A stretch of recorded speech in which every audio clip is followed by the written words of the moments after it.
Bonjour à tous, nous nous retrouvons aujourd'hui pour la présentation de cette belle coccinelle de 1971.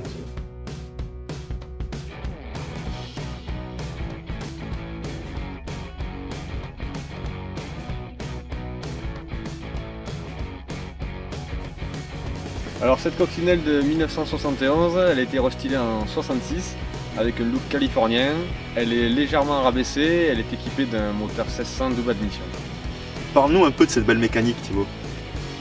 Alors ce moteur c'est un 700 cm3 équipé de deux carbus double corps, des Lorto en 36. D'accord, je vois aussi que tu as un allumage électronique. C'est ça, j'ai modifié, en fait j'ai remplacé l'allumage traditionnel par un kit avec allumage électronique et sa bobine. Donc l'allumage électronique c'est pour ne plus avoir de problème de démarrage à froid, à chaud avec l'humidité et tout. C'est ça. Et la bobine c'est haute performance, c'est pour augmenter la tension d'allumage et donc avoir une étincelle plus puissante et une meilleure combustion. Voilà, ça m'a permis d'améliorer la fiabilité de la voiture. Ça vous dit d'écouter le moteur ?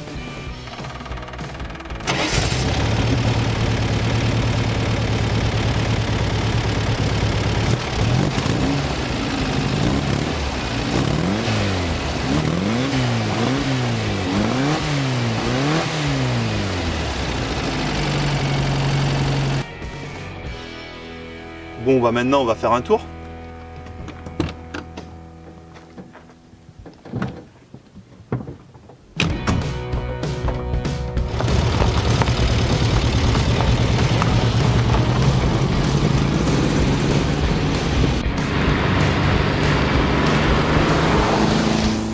C'est un véhicule qui a été produit à plus de 21 millions d'exemplaires. Oui. Les dernières coccinelles vendues ont été vendues en 2003 au Brésil et je crois aussi en Amérique du Sud. L'avantage d'une coque, c'est que ça se prête quand même à être un petit peu customisé. Alors, c'est vrai que moi j'ai pu rester dans un look assez sobre, mais l'avantage c'est qu'on trouve toutes les pièces et on trouve vraiment tous les looks. C'est vrai qu'avec son système de châssis poutre où il y a le frein avant et le frein arrière qui est fixé à chaque extrémité, c'est facile à le modifier et à l'adapter sur n'importe quelle préparation. C'est bête, hein, mais il suffit juste de prendre l'arrière et il y a déjà tout. C'est vrai que... greffé sur l'arrière. Et en plus, tout est fixé d'un seul bloc. Normalement, si c'est comme sur les Porsche, en débranchant le faisceau, les durite d'essence et en retirant, 4 ou 6 vis, vraiment tu as tout le train arrière qui tombe avec le moteur et boîte.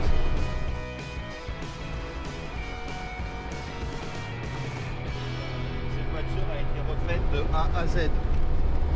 Elle a été entièrement démontée, repeinte, même le moteur a été entièrement démonté, réalisé. C'est le vilo qui a été avec un vilo long. Ouais, on a remplacé le vilo Parce qu'il avait un défaut et donc est passé à une cylindrée de 1600 pour le coup. Et c'est vrai que tout a été revu, toutes les pièces ont été démontées et on voit que elle est clean quoi.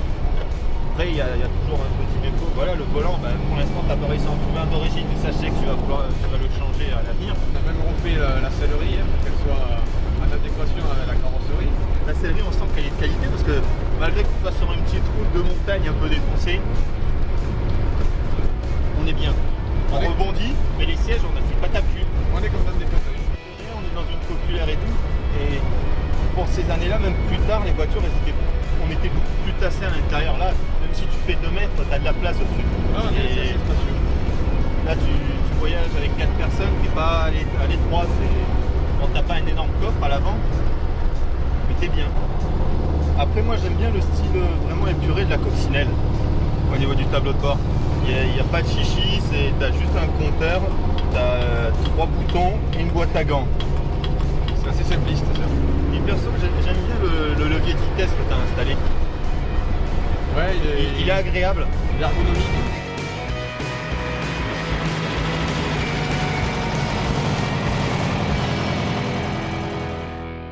Bon, maintenant je vais l'essayer. Ça marche. Allez. Hop là. Bon.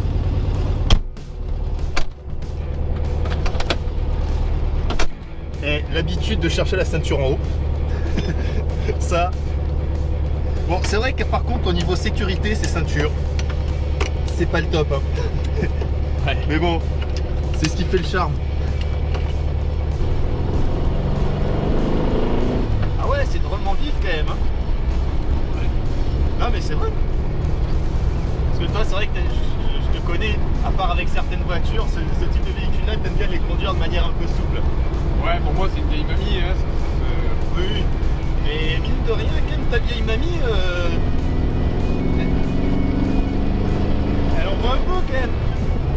Et par contre, ce prix.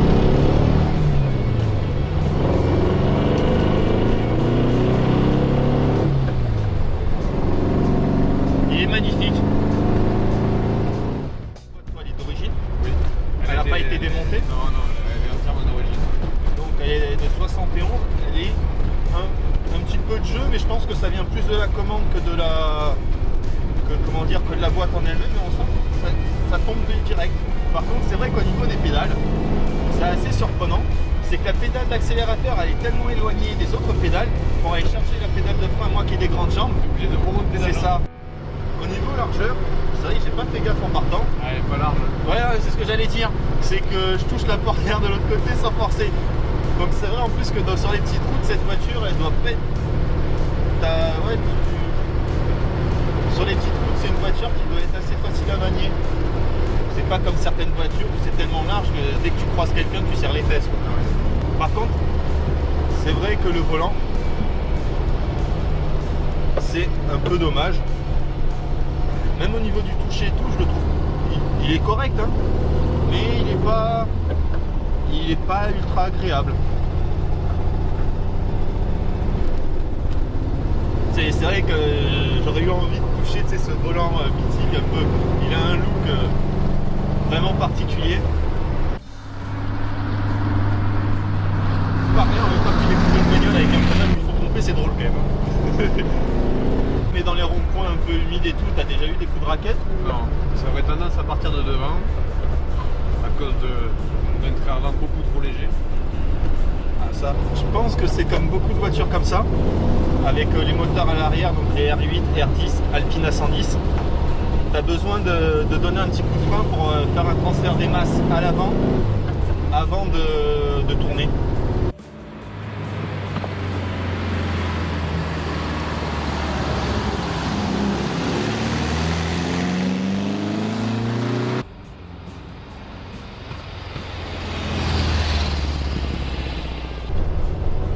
Je pense que c'est une voiture que pour un usage quotidien, ça peut être un peu compliqué. C'est faisable.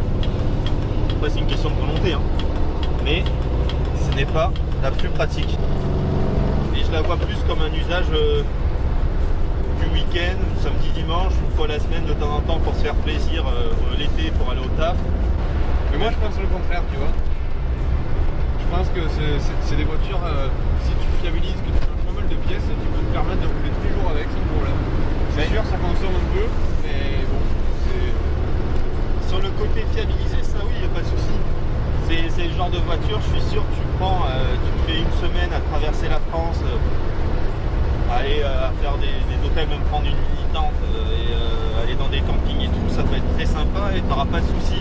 Mais tu sais, avec les embouteillages, le stress du boulot, l'été avec la chaleur et tout, c'est un peu moins pratique. Et puis il y a aussi les moments où tu dois aller un peu plus rapidement parce que tu es en retard.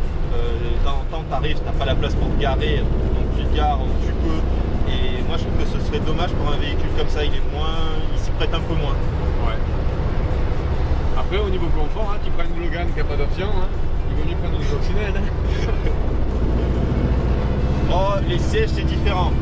Mais c'est vrai qu'à première vue, on dirait que c'est pas si confortable que ça. C'est vrai que c'est basique comme siège. Mais ça fait un petit moment qu'on est dedans. Écoute, moi, comparé à certaines voitures récentes, avec des sièges qui sont super fermes et tout, et tu fais de la route et au bout d'une heure, tu te dis, à mon dos, c'est pas ça. Là, t'es bien.